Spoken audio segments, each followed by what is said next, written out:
4 જાન્યુઆરી 2024ના દિવસે આપણા દેશના પ્રધાનમંત્રી લક્ષદ્વીપ ગયા હતા. ત્યાંથી એમણે થોડાક ફોટોઝ મૂક્યા. આ ફોટા તમે જોયા જ હશે. આ ફોટા એમણે મૂક્યા એના પછી એવી તો શું ઘટના થઈ ગઈ કે માલદીવ્સમાં લોકોએ 8000 હોટેલ બુકિંગ, 2500 ફ્લાઇટ એ કેન્સલ કરી કાઢી. એટલું જ નહીં, માલદીવ્સના 3 મિનિસ્ટરને સસ્પેન્ડ કરી દેવામાં આવ્યા અને ઈઝમાં ટ્રીપ કરીને કંપનીના શેર પ્રાઇસ પણ 6% વધારે વધ્યા. આ ઘટનાઓની વચ્ચેનો સંબંધ જો તમે જાણવા માંગતા હોય તો એના માટે ધ્યાનથી સાંભળજો. હું તમને એક વાત કહું.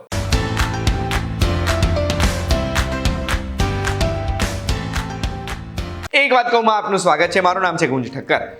ઘટના ક્યારથી ચાલુ થઈ? નવેમ્બર 2023થી, જ્યારે મોલદીવ્સના નવા પ્રેસિડેન્ટ મોહમ્મદ મુઇઝુ પાવરમાં આવ્યા.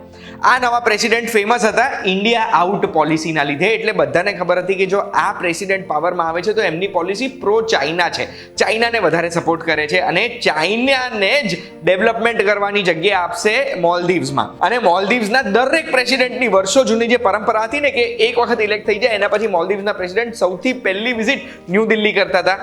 એ પરંપરા એમણે તોડી અને પહેલી વિઝિટ કરી યુએઈ અને ટર્કી યુએઈ વિઝિટ પછી મોહમ્મદ મુઇઝુએ તરત જ અનાઉન્સ કર્યું કે ભારતની જોડે એમને સમજોતો થઈ ગયો છે અને આપણા દેશના 77 સૈનિકો જે મોલદીવ્સમાં છે ને એ સૈનિકોને મોલદીવ્સથી હવે વિડ્રો કરવાના છે અને ભારત પાછા બોલાવવાના છે. આ સૈનિકો મોલદીવ્સમાં હતા શું કામ? તો હ્યુમેનિટેરિયન અને રિલીફ એફર્ટ માટે મોલદીવ્સમાં હતા. એટલું જ નહીં, ત્યાં ટ્રેનિંગ પણ આપતા હતા ત્યાંની પોલીસ ફોર્સને અને ત્યાંના સૈનિકોને. અને એકલા સૈનિકો ત્યાં નહોતા. વર્ષ 2010માં ભારતીય નેવીએ 2 ધ્રુવ હેલિકોપ્ટર પણ ભેટ કર્યા છે મોલદીવ્સને અને એક ડોર્નિયર એરક્રાફ્ટ પણ છે. અને આ 3 પીસ ઓફ ઇક્વિપમેન્ટ ત્યાં આગળ રેસ્ક્યુ મિશન માટે જ ડેવલપ કરેલા હતા અને આપણા સૈનિકો આ રેસ્ક્યુમાં હેલ્પ કરતા હતા. એરક્રાફ્ટ અને હેલિકોપ્ટર તો મોલદીવ્સ ત્યાં જ રાખશે, સૈનિકોને પરત મોકલવાની વાત કરી. એટલે આનાથી એક વસ્તુ આપણને ખબર પડી જાય છે કે મોલદીવ્સમાં હવે એન્ટી ઇન્ડિયા સેન્ટિમેન્ટ ડેવલપ થઈ રહી છે. હવે તમને બેઝ ખબર પડી ગઈ ને? હવે હું તમને જણાવવા માંગુ છું મોલદીવ્સ છે ક્યાં. તો ભારતના દક્ષિણ છોરથી બહુ નજીક જ છે મોલદીવ્સ, લક્ષદ્વીપથી પણ નજીક છે અને મોલદીવ્સ એક બહુ જ ફેમસ ટુરિસ્ટ ડેસ્ટિનેશન છે ભારતીયોની વચ્ચે. વર્ષ 2023માં મોલદીવ્સમાં જેટલા ટુરિસ્ટ આવ્યા એના લગભગ 20% એટલે 2,10,000 જેટલા ટુરિસ્ટ ભારતથી જ આવ્યા છે. બીજા નંબરે રશિયા અને ત્રીજા નંબરે ચાઇના આવે છે આ લિસ્ટમાં. હવે આ તમને મોલદીવ્સની વાત ખબર પડી ગઈ. હવે આપણે આવીએ મોદીજીના લક્ષદ્વીપ વિઝિટ ઉપર. 4 જાન્યુઆરી 2024ના દિવસે આપણા પ્રધાનમંત્રી નરેન્દ્ર મોદી લક્ષદ્વીપ આઇલેન્ડ્સના કલ્ચરને પ્રમોટ કરવા માટે, ટુરિઝમ પ્રમોટ કરવા માટે ઘણા બધા પિક્ચર્સ સોશિયલ મીડિયા ઉપર શેર કર્યા. આ લક્ષદ્વીપના ફોટા જોઈને આપણને તો એ લક્ષદ્વીપ દ્વીપોની બ્યુટી દેખાઈ. આપણને એકલાને નહીં, ઘણા બધા સેલિબ્રિટીઝ સચિન તેંડુલકર, અક્ષય કુમાર, શ્રદ્ધા કપૂર, સલમાન ખાન, જોન એબ્રાહિમ જેવા લોકોએ પણ ઘણા બધા ટ્વીટ કર્યા અને #એક્સપ્લોર અવર આઇલેન્ડ્સ વાયરલ થયું હતું, ટ્રેન્ડિંગ થવા લાગ્યું હતું. એટલે આપણા દેશના દ્વીપો તમે લોકો વિઝિટ કરો. આ ફોટા અને આ પ્રમોટ અવર આઇલેન્ડ્સ વાળી જે વાત હતી ને એ મોલદીવ્સના 3 મિનિસ્ટર્સ ના સહન કરી શક્યા. એ 3 મિનિસ્ટરે ભારતીયોને, ભારતના રૂમને, ભારતના ટુરિઝમને અપશબ્દો બોલતા ટ્વીટ્સ કર્યા હતા, જે ટ્વીટ હવે એમણે ડિલીટ કરી દીધા છે. જેવા આ ટ્વિટર ઉપર આયા એવું કહેવાય ને કે આખું ભારત એકજૂટ થઈ ગયું કે તમે ભારતીયોના વિરુદ્ધ આવી વસ્તુઓ કઈ રીતે શકો છો. ફોરેન મિનિસ્ટ્રી ઓફ મોલદીવ્સે પણ એક સ્ટેટમેન્ટ રિલીઝ કરવી પડી, જે સ્ટેટમેન્ટમાં એમણે એવું કીધું કે આ વ્યૂઝ એ મિનિસ્ટરના પર્સનલ છે, મોલદીવ્સની ગવર્મેન્ટ આવું નથી વિચારતી બોસ. અને એ 3 મિનિસ્ટરને સસ્પેન્ડ કરી દેવામાં આવ્યા. પણ અંગ્રેજીમાં એક કહાવત છે, ટુ લિટલ ટુ લેટ, એટલે બહુ જ ઓછું કર્યું તમે ને બહુ મોડું કર્યું. અને એટલે જ ભારતીયો ઓલરેડી જે આક્રોશથી ભરાયેલા હતા એ ભારતીયોએ સૌથી પહેલા લાઈવ મિન્ટના એક રિપોર્ટ પ્રમાણે 8000 હોટેલ રૂમ કેન્સલ કર્યા, 2500 ફ્લાઇટ્સ ત્યાંની કેન્સલ કરી છે. ઈઝમાં ટ્રીપ કરીને એક કંપની છે, એમણે મોલદીવ્સની ફ્લાઇટનું બુકિંગ જ બંધ કરી દીધું કે અમારી વેબસાઇટ ઉપર આ જગ્યાનું બુકિંગ નહીં થઈ શકે. અને કદાચ એના જ લીધે ઈઝમાં ટ્રીપના શેર્સ પણ 6-6.5% જેટલા વધી ગયા એક જ દિવસમાં.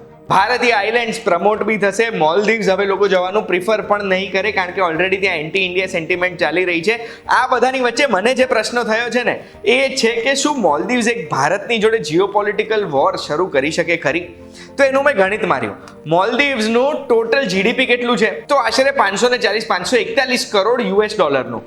રૂપિયામાં કન્વર્ટ કરીએ તો અપ્રોક્સિમેટલી 45,000 કરોડ રૂપિયાનું એમનું જીડીપી થયું. હવે ભારતથી 2,10,000 ટુરિસ્ટ ત્યાં જાય છે. દરેક ટુરિસ્ટ અગર જો 1 લાખ રૂપિયા વાપરીને આવે છે મોલદીવ્સમાં તો મોલદીવ્સની પાસે લગભગ 2100 કરોડ રૂપિયા ભારતમાંથી આવે છે. એટલે એમના જીડીપીના લગભગ 5% થઈ જાય. એટલે અગર જો ભારતીય ટુરિસ્ટ મોલદીવ્સ જવાનું બંધ કરી દે ને તો એમનો જીડીપી ત્યાં ને ત્યાં 5% ઘટી જાય. એકલો ટુરિઝમની હેલ્થનો એંગલ લઈએ ને તો જાન્યુઆરી 2020માં ભારતે મોલદીવ્સને મીઝલ્સના શોટ્સ 30,000 વેક્સિન આપી હતી, જ્યારે ત્યાં આગળ એક મીઝલનો આઉટબ્રેક થઈ ગયો હતો. એટલે હેલ્થમાં પણ ભારત મોલદીવ્સની સપોર્ટમાં રહે છે.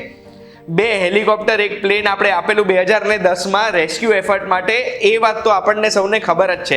અને એટલું જ નહીં, ભારત અને મોલદીવ્સ સાથે મળીને મોલદીવ્સને આગળ લાવવા માટે બીજા ઘણા બધા પ્રોજેક્ટ સાથે કરી રહ્યું છે મોલદીવ્સમાં. એટલે એનાથી એક વસ્તુ આપણને ક્લિયરલી ખબર પડે છે કે ભારત અને મોલદીવ્સની વચ્ચેનો જે સંબંધ છે ને એમાં ભારત મોલદીવ્સના હંમેશા સપોર્ટમાં ઊભું હોય છે અને ફર્સ્ટ રિસ્પોન્ડર કહેવાય ને, સૌથી પહેલી મદદમાં ભારત ઊભું હોય છે મોલદીવ્સ માટે.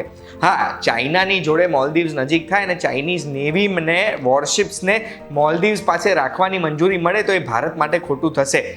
But at what cost? કેટલી કિંમત ચૂકવવી પડશે મોલદીવ્સે એના માટે? 8મી જાન્યુઆરી આપણે જોયું કે મોલદીવ્સના જે એન્વોય છે ભારતમાં, એમને ભારતની ફોરેન મિનિસ્ટ્રી ઇન્વાઇટ કર્યા, ભારતના એન્વોયને મોલદીવ્સની ફોરેન મિનિસ્ટ્રી ઇન્વાઇટ કર્યા, બધે મિટિંગો ચાલુ થઈ ગઈ છે. બટ આપણે એક વસ્તુ યાદ રાખવાની છે, ભારત દેશની સૌથી મોટી તાકાત ભારતની આબાદી છે.